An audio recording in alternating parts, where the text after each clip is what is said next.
بینەرانی بەڕێز لە هەر کوێگەن ئەم کاتەوە هەموو کاتێکتان باش جارێکی دیکە لە بەرنامەی ڕاوێ ڕۆژدا لە ستێر تیوی لە خزمەتی ئەوەی بەڕێزدەین.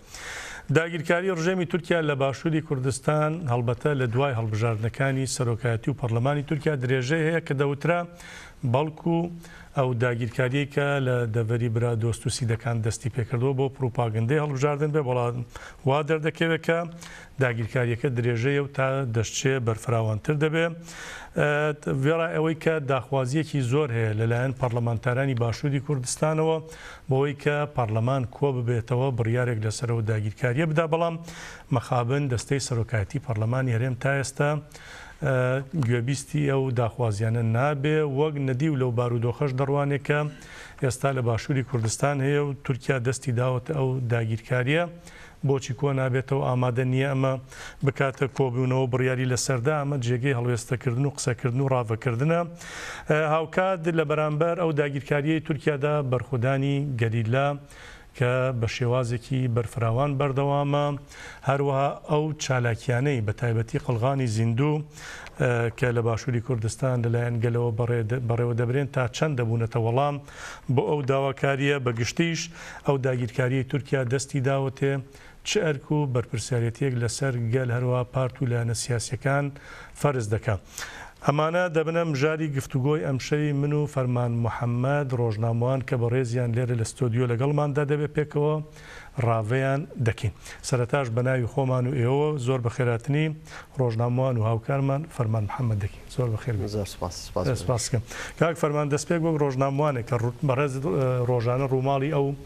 ڕووداوانت کردو بارودۆخەکەت کردووە مژارەکە لە دەستتدایە، چی دەڵێ لەسەر و بارودۆخ؟ هەڵبەتە هەم پێش هەڵبژاردن هەم دوای هەڵبژاردن بە تایبەت دەمەوێت لەسەرەوە ڕاوەستە بکەین. لە پێش هەڵبژاردن دەوترا بەڵکۆمە پروپاگەندەیە و هاش و هوشێکی ئەردۆغانە و ماوەیەک دێ لەو دەوروبەرە دەبێ و پاشان دەکشێتەوە. بەڵێ دیارە ئەم مەترسیانە یاخود با بڵێن ئەم هێرشە داگیرکاریانەی دەوڵەتی تورکیا ئێستا بۆ سەرخاچی هەرێمی کوردستان بەدی دەکرێت. دیارەمە کۆکراوەی دەرەنجامی چەند ساڵی ڕابردووە بە تایبەتی لە دوای ڕاپەڕینە مەزدەکەی ساڵی 1990 باشووری کوردستان کە ئەم گەلا لە دژی زوڵم زۆرداری ڕاپەڕی، دیارە سیاسەتێکی با بڵێن حەکیمانە یاخود با بڵێن لەسەر بنەمای نەتەوەی نیشتیمانی لەو پارچێ بەداخەوە لە باشووری کوردستان بەڕێوە نەچوو و لایەنە سیاسەکان بە تایبەتیش پارتی دیموکراتی کوردستان و یەکێتی نیشتیمانی کوردستان نەیانتوانی کە بە شێوازێک مامەڵە لەگەڵ دۆخەکەدا بکەن و سەرباری ئەوەش لە لایەنەکانی تری پارچەکانی دیکەی کوردستان نزیک نەبوونەوە. لە بری ئەوەی کە نزیکاتیەک لە نێوان لایەنەکاندا دروستکەم بۆ نمونە لەگەڵ پارتی کرێکارانی کوردستان کەم کاتە سنگ و قووەتی خۆی لە ساحەکە هەبوو، بەداخەوە ئەوان لە دژی بگرە لە دژی لایەنە سیاسیەکان هەڵساند هاوپەیمانیان لەگەڵ لایەنەکانی تری هەرێمایەتی وەکو تورکیا و ئێران دروست کرد و پشت و ئەمانەیان کرد بە پشت و پەنای خۆیان. هەڵبەتە ئەمەش دیارە ئەم دەرەنجامە خراپەی ئەمڕۆکە کە دەیبینین ئەمە ترسیانێکە لەسەر و بەشەی وڵات هەیە دروست بووە، ئەمەی لێکەوتەوە. یان ئەمە زادەی ڕۆژ و دوو ڕۆژ و ساڵ و دو ساڵ نییە، ئەمە مێژوویەکی درێژیە لەگەڵ دەست بەکاربوونی دەسەڵاتی باشوور لەو بەشەی کە پێی دەوترێ هەرێمی کوردستان. بەتەکید ئەمە دەرەنجامی ئەم سیاسەتە هەڵەیی ڕابردووی لایەنەکانی دەسەڵاتی باشووری کوردستانە کامڕۆکە گەل بازەکەی دەدا. کامڕۆکە ئێستا کەش کە دەیبینین ئەم هێرشانە بە شێوازێکی چڕوپەر و بە شێوازێکی کردداری لەوە دەرچووە کە تەنها تورکیا هەڕەشە بکاتن لەسەر خاچی باشووری کوردستان، ئەمڕۆکایی بینین کە بە قوڵایی 30 کیلۆمەتر هاتووتە ناو خاچی هەرێمی کوردستانەوە و چەندین بنکە و بارەگا بەجێرە ئامارانەی کە ئێمە ڕۆژانە کاری لەسەر دەکەین و دەستمان دەکەوێت زیاتر لە 40 بارەگا و بنکەی سەربازی سوپای تورکیا ئێستاکە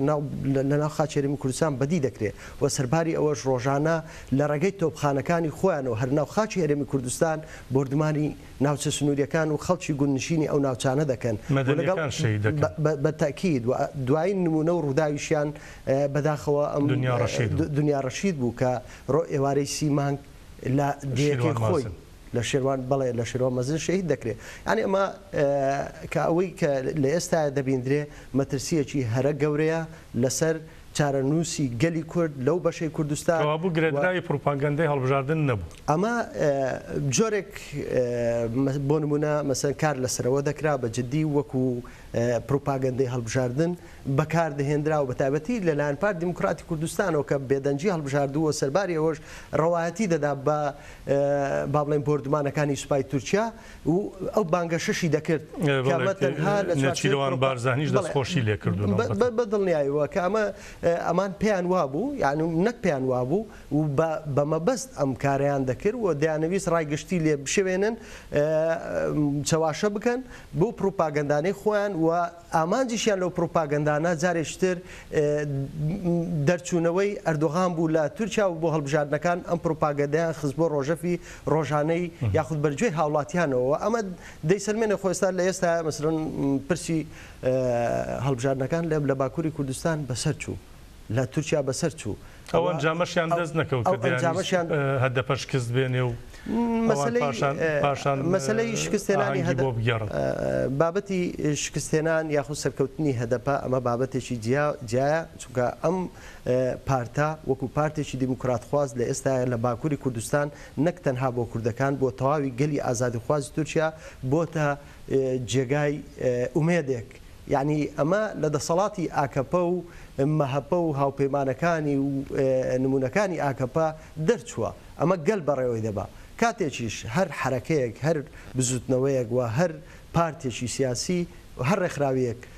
گەل پشتیوانی کرد لەگەلەوە هەڵقوڵا و سەرچاوی کرد ئەمە محاڵە هیچ دیکتاتۆرەوە هیچ ڕژێمێک دەسەڵاتێک بتوانێت بێتە بەردەست بێتە ڕێگر لە بەردەم ئەم پارتە. باڵێ باشە کاک فەرمان شتێکی دیکە کە دەمەوێت هەر بەڕێزە دڵسەنگاندنی بۆ بکەی بە پێیەوەی کە ڕۆژانە ڕووماڵی ئەو چالاکیانە دەکەی کە لەو ناوچەی کە پێی دەوترێت برادۆست و بارزان و لیلکان و سیدەکان کە ئەرتەشی تورگاتۆتەوێت لەوێ زیاتر چڕ بۆ تۆ لە ئێستادا ئەو بەرخودانی کە گەریلا دەیکە بە چ شێوازێک دەیبینی و بوونی ئەو هێزانش لە چه ئاستێکدا ئایا بە ئاسانی دەتوانن جوڵە بکەن لە ناوچەکەدا بە ئاسانی دەتوانن زاڵ بن بەسەر ئەو دەڤەرەی کە لێی بەجێکراون. بەڵێ هەڵکەوتەی دیارە گەریلاکانی با بڵێن کۆباجڤاکەی کوردستان خود با بڵێن پارتی کرێکارانی کوردستان لە ئێستاە لە شوێنێکە ئەوان بەرخودان دەکەن کە ئەمە قەڵای بەرخودانی کوردانە کە پێی دەوترێت قەندیل و ئەم سیسی لە چای قەندیل لە ڕووی استراتیژیەتەوە ینی هەڵکەوتەکەی وایە کە هیچ هێزێک تا ئێستا مێژوو سەلماندیەتی نەیتوانیوە مەسەلەن تەجاوزی سنوور بەزاندنی ئەم شوێنە بکە و بە تایبەتیش کە لە ئێستاە گەریلاکانی پارتی کرێکارانی کوردستان لەوێ بەرخودان دەکەن و دژی داگیرکاریەکانی تورکیا مەسرە وەکو تاکە هێزی کوردی لە ناوچەکەی ئێستا ڕوبڕووی هێزێکی داگیرکردی وەکو تورکیا وەستاونەتەوە ئەمەمان پێدەڵێ کە بە هیچ شێوازێک گەریلاکان تا گەریلاک بمێنێ لەسەر خاچی کوردستان ئەمە متمانە دەدا بە گەل و گەل متمانەی بە گەریلاکانی خۆی هەبێ بە شەروانانی خۆی بەڵام ئەمەی کە بەڕێزت باسی دەکەی گەریلا تا چەنێک بۆتە وەڵام بۆ ئەم داگیرکاریە هەڵبەتە ئەگەر گەریلا نەبووایە تا ئێستا گەریلا نەبووایە نەک ینی بەر لە هێرشە داگیرکاریەکانی دەوڵەتی تورکیا ئێستا قەندیل و ئەو ناوچانە شوێنی جوندل ئیسلام و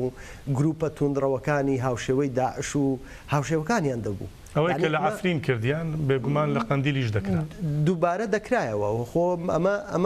ئێمە نمونەی زیندومان لە بەردەستدایە بۆ نمونە لە تەوێڵە و بیارە و لەو ناوچانە کە شوێنی استراتیژی زنجیرە شاخی هەورامان تا دێتەوە سوورێن بناری شارە بەڵێ خۆ ڕووداوەکان ئەمە ئەمەمان پێڵێ کە کاتی خۆی ئەلقاعیدە و جوندل ئیسلام ئەو شوێنانە جێگیر ببوون ئەمریکا لە دەریای سپی و لە دەریای نهینەوە B52 کرۆز و بەم هێزەی خۆی ئەنج توانی دوای شەڕێکی دوور و درێژ و تەکنەلۆژیا بتوانێت ئەمانە ئەم شوێنانە پاکاتەوە پێشمەرگەی دەڤەری سلێمانی هەبوو یعنی ئەمە نمونەیەکی حەشاڵ نەگرە ئەگەر ئەو شوێنانە گەریلاکانی پارتی کرێکارانی کوردستان لە ماوەی چەند ساڵی ڕابردوو نەیان پاراس وایە و دڵنیا بە ئێستاکە مەترسیەکی هەرە گەورەتر لەسەر باشووری کوردستان و پارتی وڵات بەڕێوە دەچوو بۆیە دەبێ لە ئێستاە ئێمە پێمان وایە سەرجەم پارتە کوردیەکان و لە باشووری کوردستان تەواو پشتیوانی خۆیان بۆ پارتی کرێکارانی کوردستان و گەریلاکان دەرببڕن و سوپاسیشان بکەن لە بەرامبەر ئەوەی کە ماوەی چەند ساڵە ئەو سنووریان پاراستووە و دەبێ وڵاتانی تر و بە تایبەتی وڵاتی عراق و ئێرانیش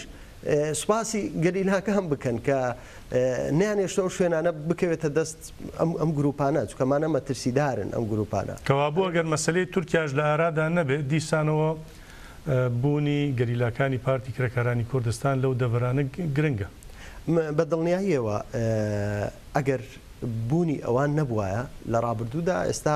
ئەمە چارەنووسێکی تری دەبوو قەندیل بۆیە ئەو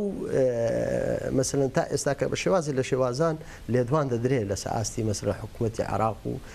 بۆ نمونە بازەوە دەکرێت نابێت هیچ هێزێک لە خاچی عراقدا سەروەری خاچی عراق بەزێنێ بەڵام تا ئێستا کەش بە دیاریکراوی ناوی پارتی کرێکارانی کوردستان نهاتووە چونکە ئەمان پێیان وایە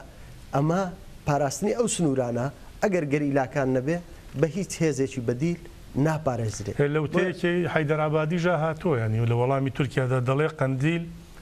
بۆ هیچ جێزێکی سەربازی نەگیراوە نەنە ئەمە مێژوو سەلماندیەتی و حەیدەرعەبادیش تاکیدی لەسەر ئەم ڕاستیە کردوێتەوە و تا ئێستاکە قەندیل هیچ هێزێک نەیتوانیوە بیبەزێن بۆ نمونە شێرکۆ بێکەس دەڵێ هەڵەبجا ئەچێ بۆ بەڵام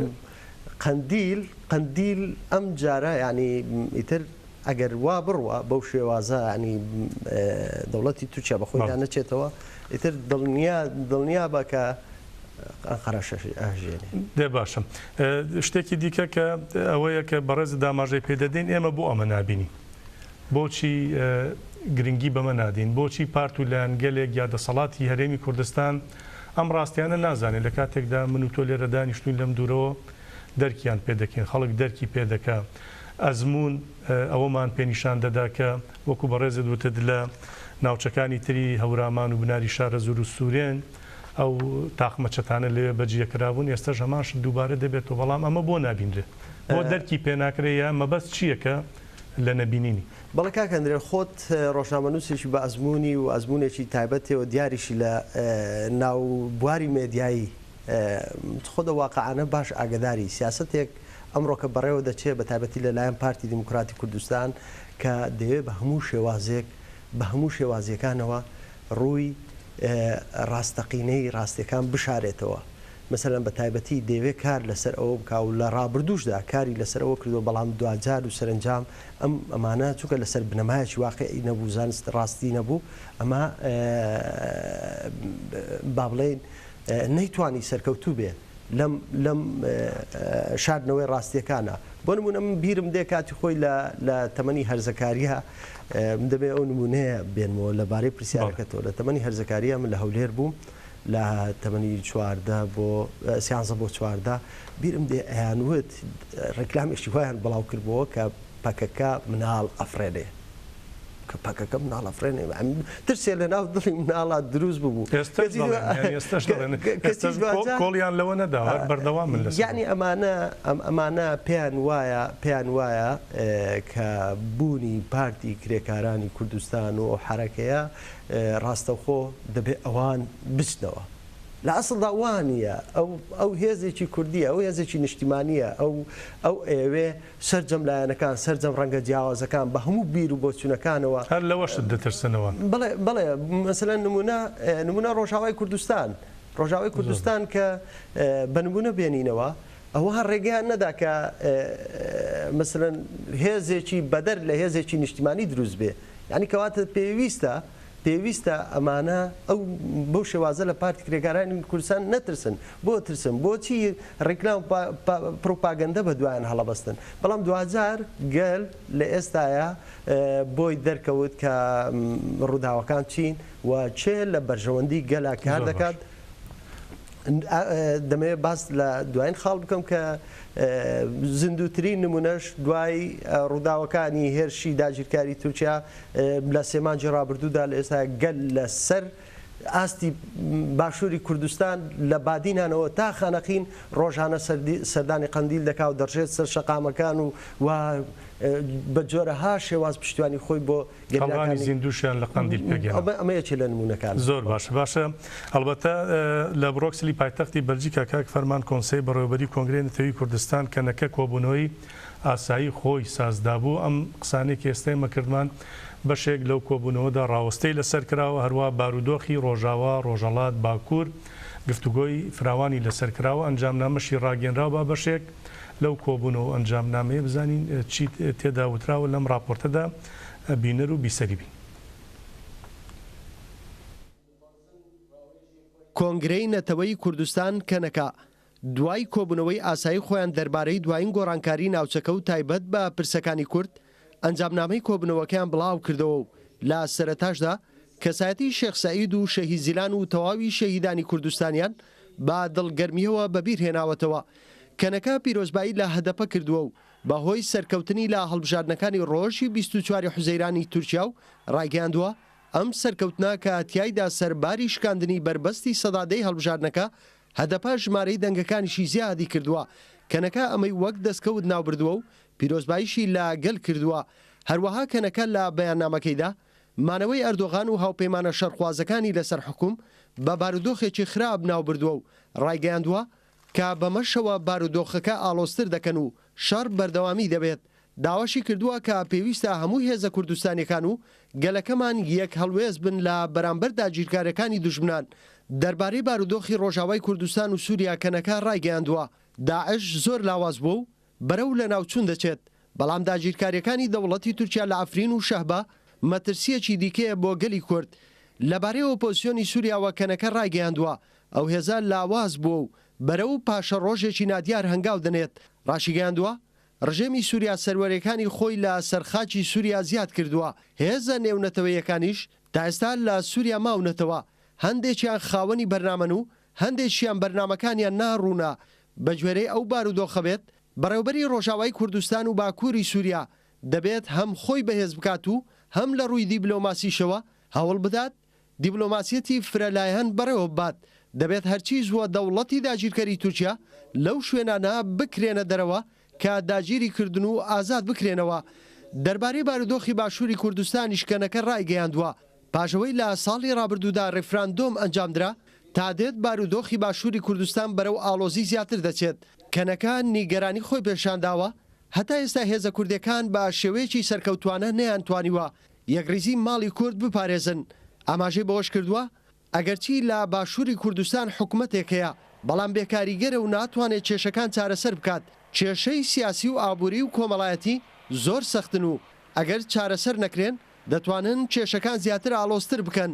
پەیوەندەکانیش لەگەڵ بەغدا باش نینە. ئەو پەیوەندیانە لەسەر بنەمای دەستوری نین، ئەوەش مەترسی گەورەتر لەگەڵ خۆیدا دەهێنێت. بۆیە داواشی لە هێزە کوردستانیەکان کردووە دژی داگیرکاریەکانی تورکیا بوەستنەوە. کەنەکە لەبارەی ڕۆژهەڵاتی کوردستانی شەوە ئاشکرای کردووە کە ڕژێمی ئێران بە هیچ شێوەیە گۆڕانکاری دیموکراتی قبول ناکات و دان بە مافەکانی گەلی کورد دانانێت. لە ڕۆژهەڵاتی کوردستان تەنها کێشەی سیاسی نییە، بەڵکو لە هەمان کاتدا کێشەی ئابووری و کۆمەڵایەتیش بوونیان هەیە و ڕۆژ بە ڕۆژ قوڵتر دەبنەوە. ئەمەش وای کردووە کە نەڕەزایەتیەکان زیاتر بن و پێویستە هێزە کوردەکانیش خۆیان بۆ ئەو بارودۆخە ئامادە بکەن. کاتێک کە ئاڵۆزی دروست دەبێت خاوەنداری لە گەل و وڵات بکەن. بۆ ئەوەش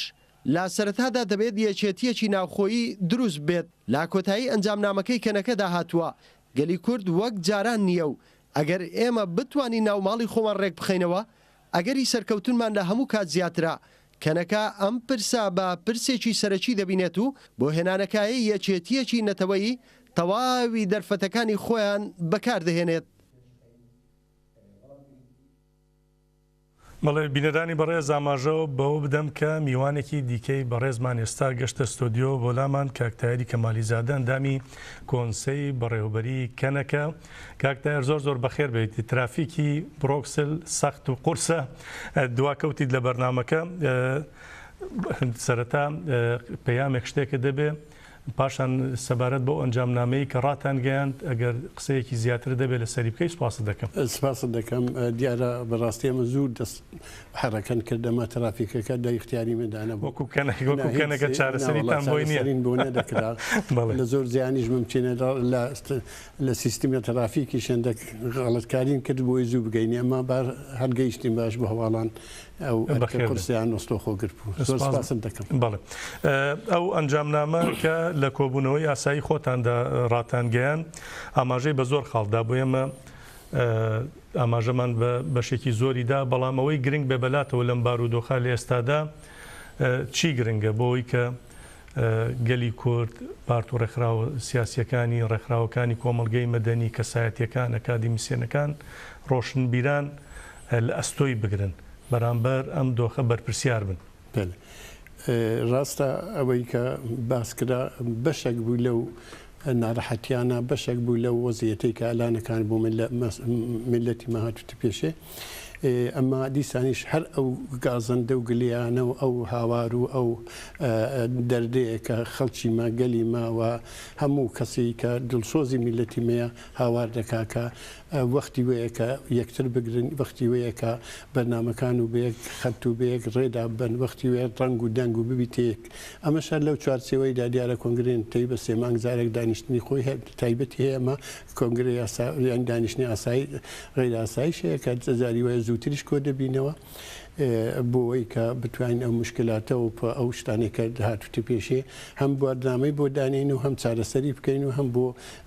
بۆ پاشە ڕۆژیش بزانین چ دەکەین. ڕاستە ئەو شتانێک هاتوونەتە پێشێ ینی ئەگەر ئەمە دە وەختەشدا سعی نەکەن وەختشدا تێکۆشانێک نەبی پاش ئەو زەرەرەی کە پار ئەو وەختانە ئەمە دەنجی میلەتی کوردن بە حیزبەکانی کوردستانی ڕاگەیان چوینە باشووری کوردستان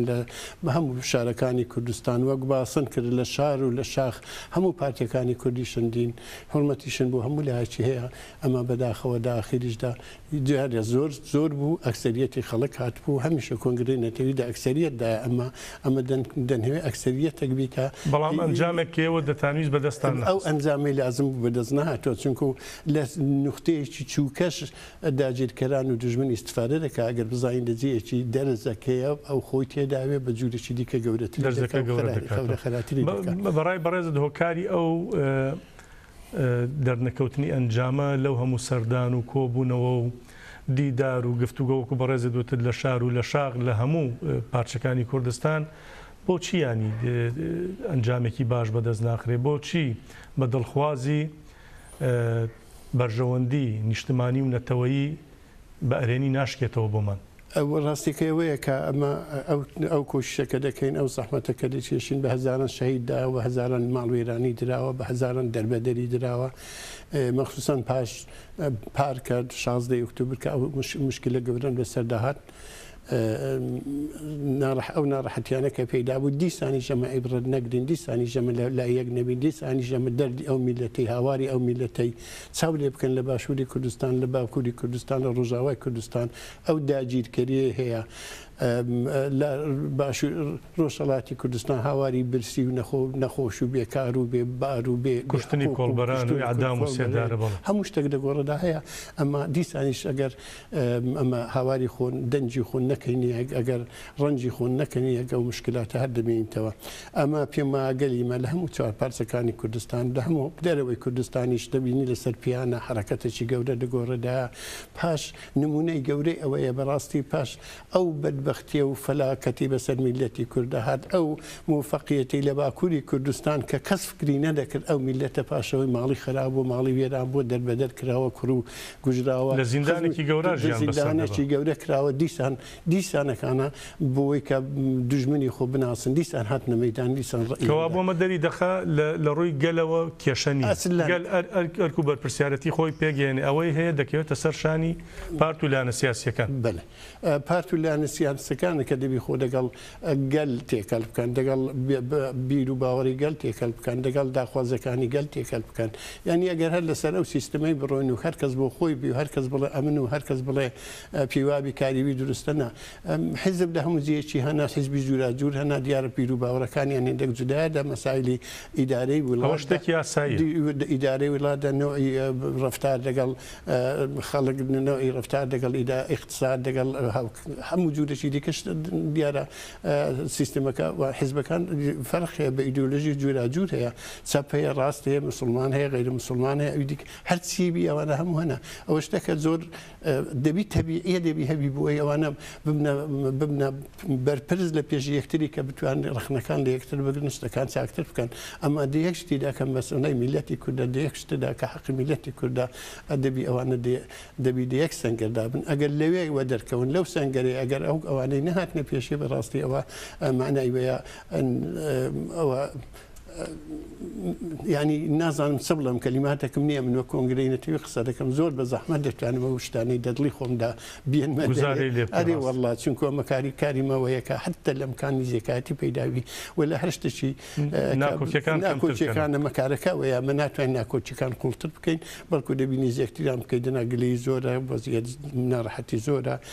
فشارەکان زۆرن دەزانین چۆنە چلۆنە بۆ ئای لێ هات بۆ ئای لێدێەوە دواتریش چدەبی هەموو ئاگان لێ ئەمە دیسانی ژەمە وەک خەڵکی باکووری کوردستانێکە لە مەدانەکان حاضر بوون ئەو حرەکەتە گەورەیان کرد پاژە هەموو موسیبەتەژرا ڕەئی خوان داهاتنە مەدانی حتا لە جێی وەک گەوەڕوانە زۆر زیێدیکە 20 کیلومتر دوورتر داهات مەمچینە ئەگەر ئەمن لەوێ با مەمچینە یەکی وەکە من نەمتوانی با 20 کیلومتر بڕم بە ڕێی بدەم دەڵم خەڵکی ناکە من یەک نەفەرم ڕێی نەدەم چ مهم نییە ئەمە ئەوان چون ڕێیاندا ئەمەش ئەلانەکانە گەیشتونە ئەو نەتیجە دەبی هیچ نابی ببەزین کاری خۆ دەبی بکەین بەردامەکانی خۆن بەردەوام بکەین ئەوە دووبارە تێکۆشانی خۆن دووبارە نوێ بکەینەوە وەک ئیشارەش کرا کامە مانجی دادی دووبارە کۆنگرەی خۆن بۆ سێ ڕۆژان دەگرینەوە و داخوازیشنەوەیە کە زیاتر بەشداربی پێشن وە دەبی وەک دەنجی کۆنگرەی نەتەوی زۆر بەرزە پێشن وە ڕەنگەکانیش دەبی هەندێک ڕەنگتر بکرێن کە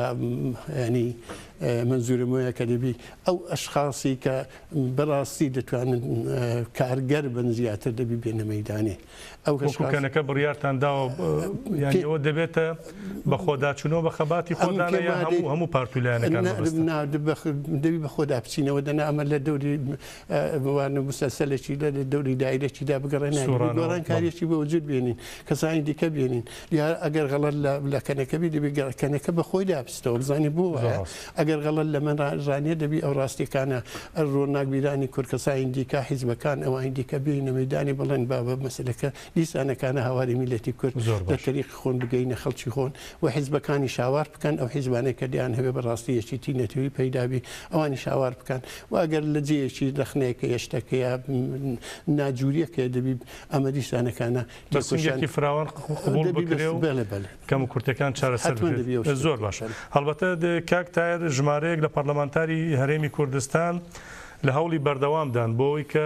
فشارێک دروستکەن لەسەر پەرلەمانی باشووری کوردستان وەکو بەڕێزی شدا ماشت پێدا ئەرکی هەمومانە هەم لە پەرلەمان حکوومەت پارتولایەنەکان گەلچین و توێژەکان تاکو ئەو پەرلەمانە دانیشتنە گەنجامدا سەبارەت بەو داگیرکاریە کە تورکیا ئەمڕۆ لە باشووری کوردستان دەستی پێکردو مەخابن دەستەی پەرلەمان ئەو بڕیارەی نەداوە راپۆرتێکمانەیە لەو چوارچێوە پاشان دێمە خزمەتی ئەوەی بەڕێز فەرموو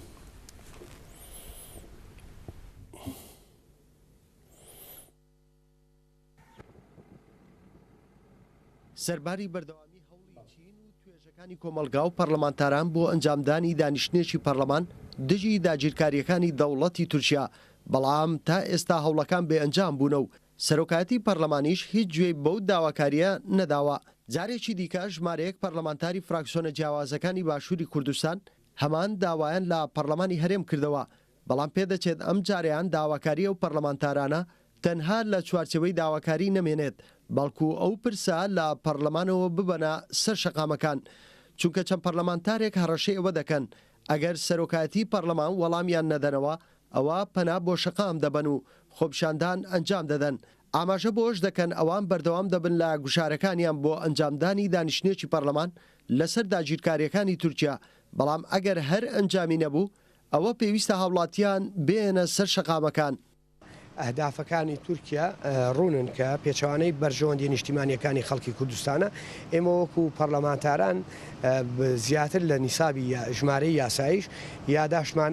ئاراستەی سەرۆکاتی پەرلەمان کرد بۆی سەرۆکاتی پەرلەمان و پەرلەمانی کوردستان مووقیفی هەبێ ئەو بێدەنگی کە حکوومەت و دام و دەستگا پەیوەنددارەکان لە هەرێمی کوردستان هەیەە بێدەنگیەکە بەردەوامی نەبێ ئەم بێدەنگی بشکێنی حکوومەتی هەرێمی کوردستان یەکێکە لەو لایەنانەی کە هاوکاری هاتنی جێشی تورکیا بۆ باشووری کوردستان ئێمە داوا لە خەڵکی کوردستان دەکەین کە گوشار بخەنە سەر دەسەڵاتی خۆماڵی خۆیان بۆی ئەم بێدەنگی کە هەیە بشکێنێ لێگەڕێکە ئێمە بارکی خۆمان هەڵسی. ئەگەرچی بە گوێرەی دەستوری عراق سەروەری خاچی باشووری کوردستان لە ئەستۆی حکوومەتی عراقە و پێویستە عراق لە هەمبەر داگیرکاریەکانی تورکیا بێتە دەنگ، بەڵام بەشێک لە ئەرچی پاراستنی سنوورەکانی هەرێمیش لە ئەستۆی حکوومەتی هەرێمە کە فشار بخاتە سەر حکوومەتی عراق بۆ پاراستنی و هاوکات پەرلەمانیش دەسەڵاتی ئەوەی هەیە کە بڕیارێک بۆ دەرکردنی هێزە دەرەچیەکان لە خاچی باشووری کوردستان دەربکات کە ناشیکات مانای وایە ئەم داگیرکاریانە بەخواستی حکوومەت و پەرلەمانە. دیارێ وەکو کۆمەڵی پەرلەمانتار وەکو فراکسیۆن واژۆ کۆکراوەتەوە بۆی کە دانیشتێکی تایبەت بکرێتن، بەڵام ئەوە بزانن باشە ئەو بابەتە بابەتێکە پەیوەستە بە حکوومەتی هەرێمی کوردستانەوە پەیوەستە بە دەوڵەتی عراقەوە، چونکە هەرێمی کوردستان تاکو ئێستانەکە دانەبراوە لە حکوومەتی مرکزیەوە. ماوەی چەند ساڵێکە دەوڵەتی تورکیا خاچی هەرێمی کوردستان وەک سەربازگەی خۆی بەکاردەهێنێت و بردومانی ناوچە سنووریەکانی باشووریش دەکات. هاوکات چەندین جاریش پەرلەمانتاران داوایان لە حکوومەت و پەرلەمان کردووە بڕیارێک بۆ دەستدرێژەکانی تورکیا دەربکات، بەڵام گوێ بە داواکاری ئەو پەرلەمانتارانە نەدراوە.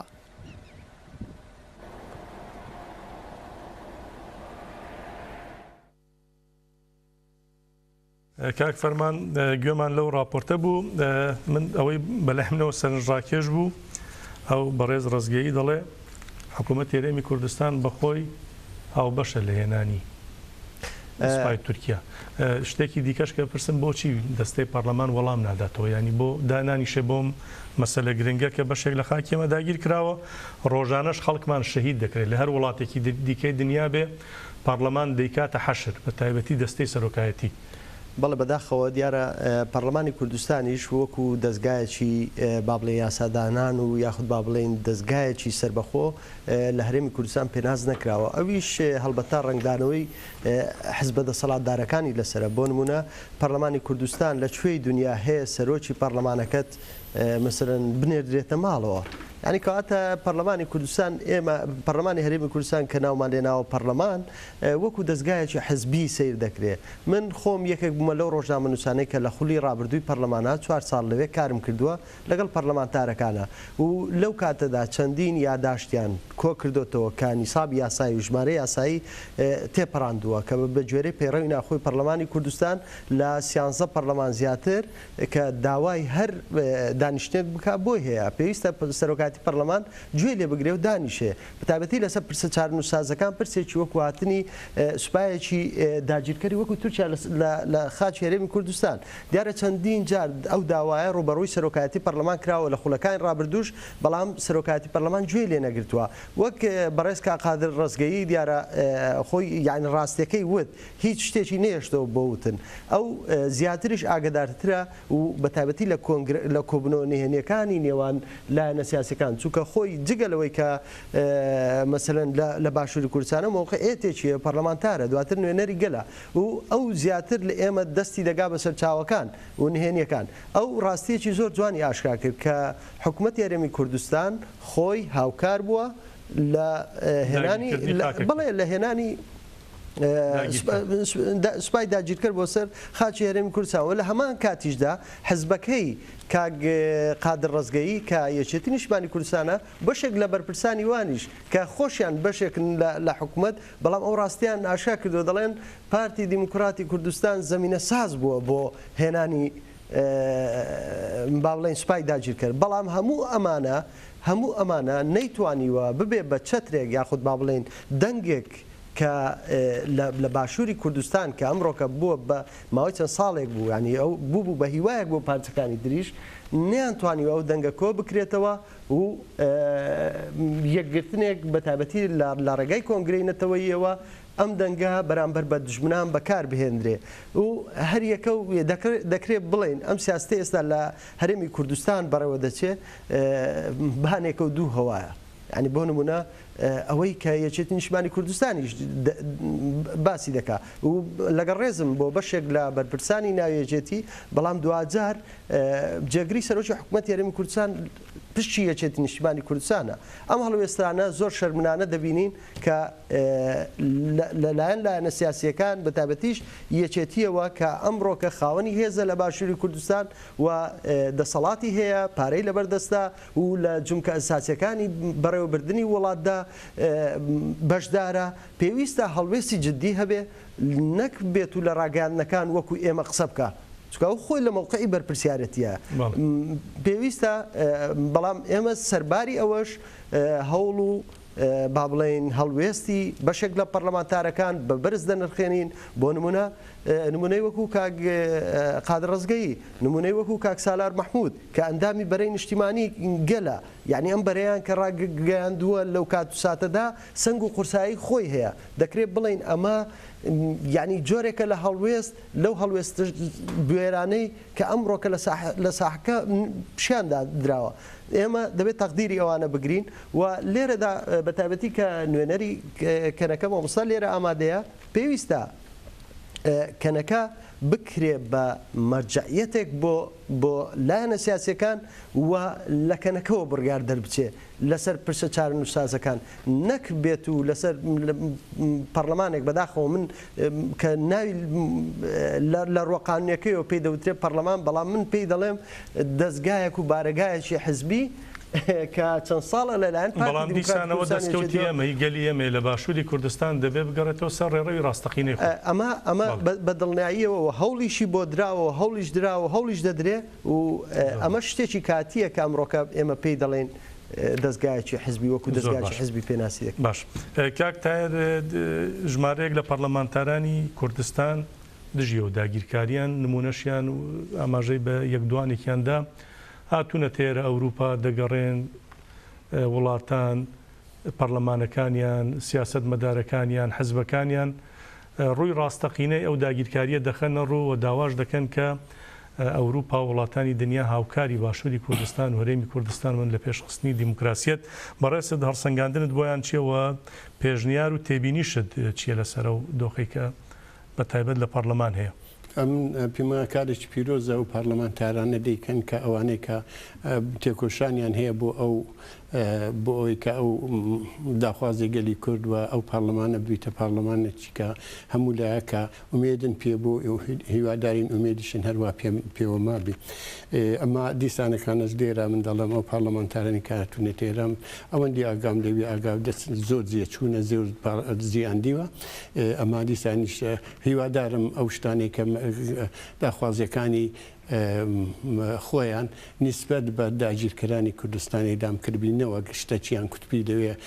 ئەگەر شتێکیان بەرزیدی یەکتر کوتبی ئەمە زەرێ دەکەین چونکە ئەو مشکلی مێ مشکلی خانەوادەجیە ئەو مشکلی خانەوادەجی و مشکلی ماڵاتی دەبی لەوێ حەلبی ئەما دەبی هەموو یەک ڕێز و یەک دەنگ فقط لەسەر مەسەلەی داگیرکەری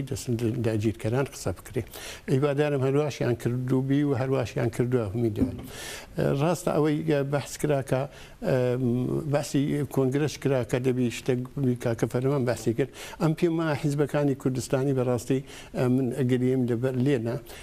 گەردەچینەکنیان ڕخنیان هەیە شتیوە چەلی وە ڕخنیان هەیە قسە دەکەن شتیوە ئەمە ئەلانی ڕاپیان دەڵێن بۆی ئەو ڕخنیان نێتە پێشی پاری شەرپێن کوتونە هەموو ساڵێشەوە ساڵە هەیە هەرەوەندەوەی کاکە ئەو حیزبەکانی کوردستانی ئەندامی کۆنگرێ نەتەوێت هەر کەس دەهوێت ئەندامەتی ئەو کۆنگرێ نەتەوێت قبول بکە و هەر کەس دەهوێت ئەو ڕێیکە یەک یەکێتی نەتەوێ و ئارەزوو داخوازی گەلی کوردی چوار پارچەی کوردستان ئەنجامدا بێ لە دەستەی ڕێوەبەری کەنەکە دانیشی کە ئەگەر شتێک ئیمزاکرا بە ئیمزایوانیش بی قوی ئیجراین هەبی لە تەرەف پارتی یەکێتی فلان حیزب فلان حیزب فلان حیزب ئەگەر ئەو نوێنەری یەکێتی پارتی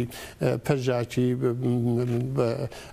یا هەموو حرەکەتەکانی باکوور و باشووری کوردستان و ڕۆژهەڵاتی کوردستان ئەگەر لێوێ حەزر بن ئەوە دەبیتە حکوومەتێکی کوردی تقریبا ئەمە ئارەزوونەیە ئەوابی نەوەک ئەوانەی کە لە کۆنگرەی نەتەوینە ئەندامی دەستەی بەڕێوەرن ئەوە ئینسانی باشن ئینسانی تێگەیشتون ئینسانی زانانە ئەمە ئەو لە پشتەوەی خوان ممکن زۆر کەسیان نەوی ئەمە ئەگەر ئەندامێکی دەست لە تەرەف حیزبێکی فلان پارتی بێ لەوێ دانیشی کە ئیمزای کرد ئەو قوی ئیجراییە ئەمە دەنهەیە ئەو سیستەمە بینە گۆڕە ئەگەر حزبەکانەوەیان قبول نەکردن لە ئاستی کەسایەتی ناو حزبەکان هەیە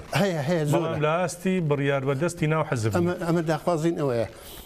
یا ڕەخنەمەگرن پشتیوانین بکەن ئەو کاری دەکەین یا ئەوەیە ڕەخنە دەگرن فەرمونون باشتری بکەن فەرمونون ئەنگوەرنەوێ لە باتی تاهیری لە باتی هێچی دیکان گوە لێ قسەکانی خۆ بکەن بریار بدەن ئیمزا بکەن شتێکی بکەن ئەندامانی دیکەی کۆنگرەی نەتەوەیش مەجبوری بن و حیزبیش لە پشتووە و حیزبیش دیارە حیزبەکانی کوردی و ئەکسەریان هێزیان هەیە هێزی مادیان هەیە هێزی نظامیان هەیە هێزی سیاسیان هەیە ئەمە پێم خۆشە ئەوان بێن ئەو بڕیار دەربن کەوە کاک فەرمانیش کوتی پێم وایە شتێکی وا دەبی باشتر ئەمەش دەفکری وەیدانەکە بەڵکو شتێکی وا بکەین ئەمە ئەگەر فەقەت ڕەخنەگرتن بی نابی ئەمە ئەو کۆنگرەی نەتەوی کالان هەیە زۆر چلن کردووە مەمچینە ئەوان بڵند فلان شدووە فلان شدووە ئەمە بەڕاستی زۆڵمێ دەکەن چونکە ئەو ئینسانانێک لە کۆنگرەی نەتەوی هەموو خۆبەخشانە هاتوونە کار دەکەن فعالیت دەکەن هەموو بۆ نەتەوەی کووردا وە لە ڕێی دوو دەڕۆی نزیێک لە هەموو ڕۆژێش لە مەدانەکان حازرن ئەگەر ئەوان پیان وە شتێکی دەبێ بکەین پێن بڵێن تا لە هیچیان نەکوتووە ئەگەر پیان وە ئەوە نییە هەتا ئەمە حازرین ئەگەر شتێکی باشتر هەیە فەرموو ئەمە بەڵام نایەنە پێشەوە نەخێت ئەوان ئەگەر شتێکی باشتر هەیە با بکەن ئەگەر ئەو بینای کۆنگرەی نەتەوەیان بکەی پێنیە بە حیزبەکان دەوڵەمەندن با بنیایکی دیکە چاکەن لەوێ وەک کۆنگرەی نەتەوەی وەکە حکوومەتی کۆنگرەی نەتەوەی کوردستان کراون لە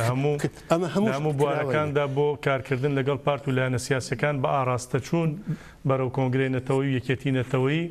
ئێوە کراون دقیقن ئەوەیە وە کوتەمە لامە لێرە ئێدام دەکەم فەرموو ئەگەر ئەوە بکەیفێنیە زۆڵمی شاکە بە ساڵان ئەمە کار دەکەین شتێکی باشتر فەرمونون ئیمکان و هەیە پارە و هەیە ئیمکانات و هەیە نوێنەرایەتی گەلی کوربا لە بە ئیمکاناتی مادی و معنەوی و سیاسی و نظامین گۆ با لێرە شتێک دروست بی ئەگەر هەر حیزبەکی دیکەش نەهات ئەگەر ئەمن و کاک هەندرین و کاک فەرمان نهاتین